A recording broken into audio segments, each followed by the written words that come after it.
좋은 교회, 좋은 TV. 하나님께서는 38장과 39장 말씀에서 욥이 자신의 지혜를 자랑하는 것은 잘못된 것이다 라는 것을 분명하게 말씀하십니다.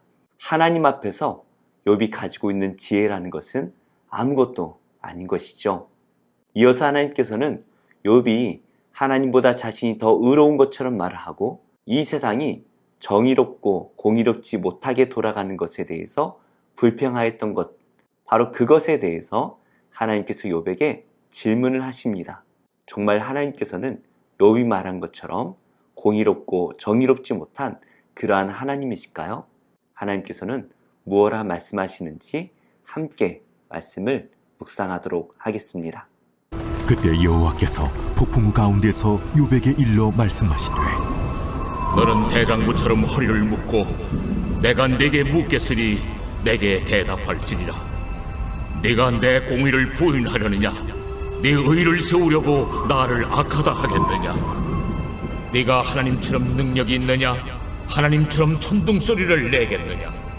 너는 위엄과 존귀로 단장하며 영광과 영화를 입을지니라. 너희 넘치는 노를 비우고 교만한 자를 발견하여 모두 낮추되 모든 교만한 자를 발견하여 낮아지게 하며 악인을 그들의 처소에서 짓밟을지니라. 그들을 함께 진토에 묻고 그들의 얼굴을 싸서 은밀한 곳에 둘지니라. 그리하면 네 오른손이 너를 구원할 수 있다고 내가 인정하리라. 이제 소같이 풀을 먹는 배의 못을 볼지어다. 내가 너를 지은 것 같이 그것도 지었느니라. 그것의 힘은 허리에 있고 그 뚝심은 배의 힘줄에 있고 그것이 꼬리치는 것은 백향목이 흔들리는 것 같고 그 넙죽다리 힘줄은 서로 얽혀 있으며 그 뼈는 못관 같고 그 뼈대는 쇠막대기 같으니 그것은 하나님이 만드신 것 중에 으뜸이라. 그것을 지으신 이가 자기의 칼을 가져오기를 바라노라. 모든 들짐승들이 뛰노는 산은 그것을 위하여 먹이를 내느니라. 그것이 연잎 아래에나 갈대 그늘에서나 늪 속에 엎드리니 연잎 그늘이 덮으며 시내버들이 그를 감싸는도다. 강물이 소용돌이 칠지라도 그것이 놀라지 않고 요단 강물이 쏟아져 그 입으로 들어가도 태어나니 그것이 눈을 뜨고 있을 때 누가 능히 잡을 수 있겠으며 갈고리로 그것의 코를 꿰일 수 있겠느냐. 하나님께서는 이번에도 욥에게 이렇게 말씀을 하십니다. 6절인데요. 그때 여호와께서 폭풍우 가운데에서 욥에게 일러 말씀하시되 너는 대장부처럼 허리를 묶고 내가 네게 묻겠으니 내게 대답할지니라. 이번에도 하나님께서는 폭풍우 가운데 나타나셔서 욥에게 말씀하십니다. 이 광경을 우리가 한번 상상해 볼까요? 먹구름이 가득 치고 비가 억수와 같이 내리고 천둥 번개가 치는 가운데 하나님께서 욥에게 말씀을 하신다면 욥은 어떠한 마음이 들었을까요? 정말 두렵고 떨렸을 것입니다. 그래서 아마도 바짝 엎드려 하나님 앞에 고개도 들지 못하는 그러한 상황이었을 것 같아요.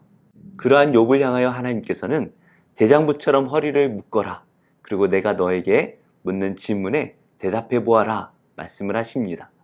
아마도 육신이 연약하기도 했지만 그 위엄 있는 하나님 앞에서 다리가 떨려서 바로 설 수도 없을 것 같아요. 그런데 하나님께서 물어보시는 것에 대답을 하라 하시니 욥은 정말로 머릿속이 하얗게 되었을 것 같습니다. 8절 말씀입니다. 네가 내 공의를 부인하려느냐? 내 의를 세우려고 나를 악하다 하겠느냐? 욥은 마치 자신이 하나님보다 더 의로운 것처럼 재판이 열려서 하나님과 재판을 하고 싶다라고 말하였습니다. 그리고 욥은 세상을 바라보니까 세상이 공의롭게만 돌아가는 것은 아닌 것 같더라 말하였죠. 악한 사람들이 죽을 때까지 세상 것을 다 누리다가 죽어서도 많은 사람들이 그를 쫓아 살아가고 있다라는 것을 말하였습니다. 의로운 자들이 고난받는 것도 말하였죠. 이렇게 세상이 공의롭지 못하다라고 욥이 주장을 했는데요. 그렇게 말했던 욥에게 하나님께서는 이렇게 질문하십니다. 9절입니다. 내가 하나님처럼 능력이 있느냐? 하나님처럼 천둥소리를 내겠느냐? 너는 위엄과 존귀로 단장하며 영광과 영화를 입을지니라. 우리가 공의와 정의에 대해서 말만 하는 것은 누구나 할 수가 있죠. 저건 잘못된 것이야. 이건 이래야 돼. 우린 쉽게 말을 하지만 막상 우리가 세상을 통치하는 자리에 있다면 말과 달리 어떠한 결정을 하는 것 자체가 참 쉽지 않을 것 같습니다. 말만 하는 것은 누구나 할 수 있지만 그것을 실행하는 것은 아무나 할 수가 없습니다. 그것을 실행할 수 있는 능력과 지혜가 있어야 하는 것이죠. 그래서 하나님께서는 너에게 능력이 있느냐? 천둥 소리를 낼 수 있느냐? 라고 물어보십니다. 네가 공의와 정의를 행할 수 있는 힘이 있느냐? 라고 물어보시는 것입니다. 그리고 하나님께서는 위엄과 존귀로 단장하며 영광과 영화를 입어보아라. 하나님과 같이 위엄과 존귀와 영광과 영화를 입을 수 있느냐? 라고 물어보시죠. 욥은 그럴 수가 없습니다. 그렇게 하나님 앞에서 당당했던 욥이었지만 하나님 앞에 있는 욥은 너무나 초라한, 욥이 말한 대로 아무것도 아닌 존재가 되어버린 것이죠. 이어서 하나님께서는 이렇게 말씀하십니다. 너의 넘치는 노를 비우고 교만한 자를 발견하여 모두 낮추되 모든 교만한 자를 발견하여 낮아지게 하며 악인을 그들의 처소에서 짓밟을지니라. 하나님께서는 하나님께서 하셨던 그 일들을 욥이 할 수 있는가 물어보십니다. 하나님께서는 교만하고 악한 자들을 낮추시죠. 그런데 하나님께서 그들을 낮추실 때에는 하나님께서 화를 참으셔야 됩니다. 그래야만이 공의를 행하실 수가 있는 것이죠. 악한 자들에게 화가 나는 대로 행한다면 하나님께서 공의로우신 분이십니까? 그렇지가 않습니다. 조그만 잘못을 행한 사람에게 노를 바라며 화를 내신다면 공의로운 하나님이 아니시겠죠. 하나님께서는 늘 평정심을 유지하셔야만이 세상을 공의와 정의로 통치하실 수가 있으신 분이십니다. 그런데 욥의 모습은 어떻습니까? 뭔가 화가 단단히 난 사람처럼 말하고 있습니다. 그래서 하나님께서는 너의 넘치는 노를 비우라 말씀을 하시는 것이죠. 그러나 사람은 화를 다스리는 것이 참 어려운 것 같아요. 내 화를 다스린다 할지라도 다른 사람의 교만함을 낮출 수 있는 능력은 우리에게 없습니다. 오직 큰 위엄과 능력을 가진 분만이 교만한 자를 꺾으실 수가 있는 것이죠. 그래서 하나님께서는 13절에 이렇게 말씀하십니다. 그들을 함께 진토에 묻고 그들의 얼굴을 싸서 은밀한 곳에 둘지니라. 그리하면 내 오른손이 너를 구원할 수 있다고 내가 인정하리라. 이렇게 하나님과 같이 큰 능력으로 공의와 정의를 행함으로써 아주 교만한 자들을 꺾을 수 있는 그 능력이 있다면 욥이 스스로 자신을 구원할 수 있다라고 하나님께서 인정하시겠다. 그렇게 말씀을 하시죠. 그러나 욥은 그럴 수 없습니다. 누가 교만한 자를 꺾을 수 있겠습니까? 누가 크고 강한 자들을 꺾을 수가 있겠습니까? 무엇보다 노를 바라지 않는 그 인격을 가지고 이런 일들을 행할 수 있는 자가 누가 있겠습니까? 그럴 수 있는 분은 오직 세상을 창조하시고 강한 자를 창조하시고 강한 자를 꺾을 수 있는 하나님만이 가능하시겠죠. 그래서 하나님께서는 한 예를 들며 말씀을 하시는데요. 15절입니다. 이제 소같이 풀을 먹는 베헤못을 볼지어다. 내가 너를 지은 것 같이 그것도 지었느니라. 베헤못이라는 것이 정확하게 어떤 것인지 우리는 알 수가 없습니다. 악어나 하마와 같은 동물이 아닐까 추정만 할 뿐인데요. 혹은 신화적인 존재가 아닐까 그렇게 말하기도 합니다. 제 생각은 아마도 멸종한 동물들 가운데 소처럼 풀을 먹으면서도 악어와 같이 아주 강한 그러한 동물이 아닐까 추정을 하는데요. 우리가 무엇을 상상하든 가장 강한 동물을 생각하면 될 것 같습니다. 그런데 그 강한 동물이 있다면 누가 그것을 통제할 수 있을까요?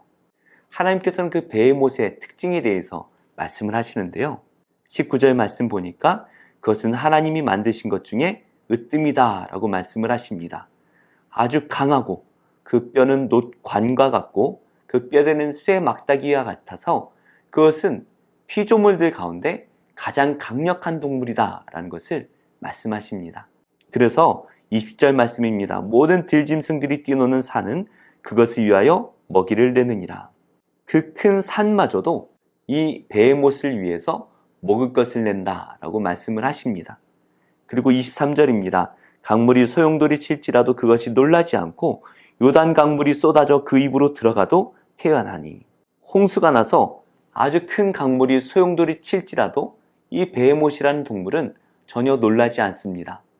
요단 강물이 아주 넘치면 매우 무섭게 흘러가는데요.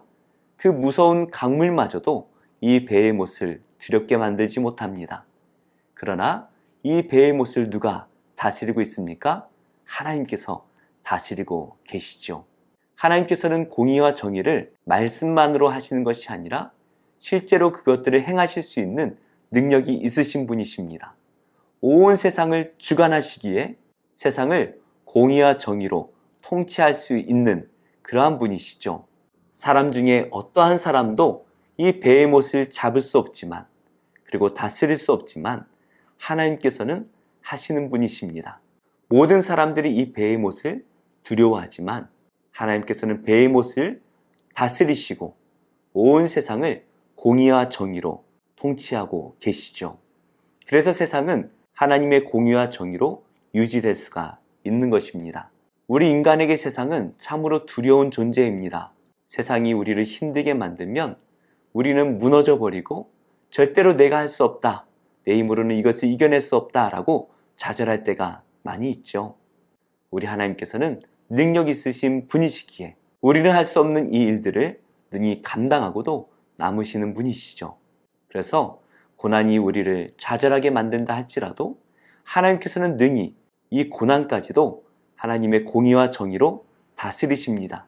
그래서 우리는 그 하나님을 믿음으로 하나님의 공의와 정의를 우리가 할 수 있는 범위에서 최선을 다해서 행한다면 하나님께서는 우리를 반드시 복된 길로 인도해 주실 것입니다. 우리 하나님은 우리의 능력과 우리의 지혜를 훨씬 뛰어넘으시는 분이십니다. 그래서 우리는 하나님을 판단할 수가 없습니다. 오직 그 하나님을 믿고 의지해야 되는 것이죠. 오늘도 우리가 어떻게 할 수 없는 이 세상 가운데 우리가 살아가게 될 텐데요. 이 세상을 바라보지 말고 이 세상을 다스리시는 그 하나님을 바라보시기 바랍니다. 공의와 정의로 세상을 통치하시는 하나님께서 하나님의 백성된 우리에게 그의 공의와 정의를 행하실 줄로 믿습니다. 오늘도 그 하나님의 공의와 정의를 붙듦으로 또 그 공의와 정의를 행함으로 하나님의 선하신 인도하심을 경험하는 복된 성도님들이 다 되시기를 예수님의 이름으로 축복합니다.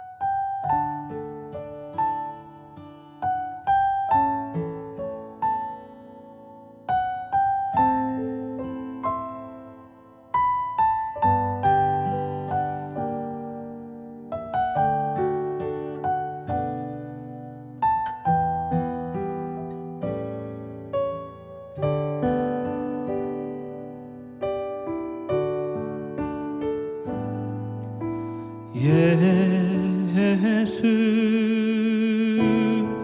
하나님의 공의 주독생자 주의 나라 임하시네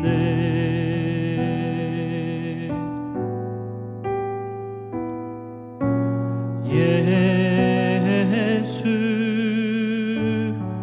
재물이 되신 주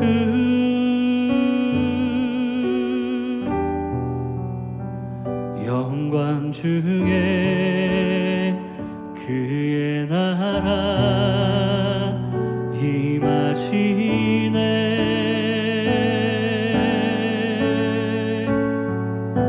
주의 나라 영원하며 그의 영광 무궁하리 왕의 위엄과 능력이 이제 임하였으니 주의 주권과 주의 통치와 주의 나라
좋은 교회, 좋은 TV.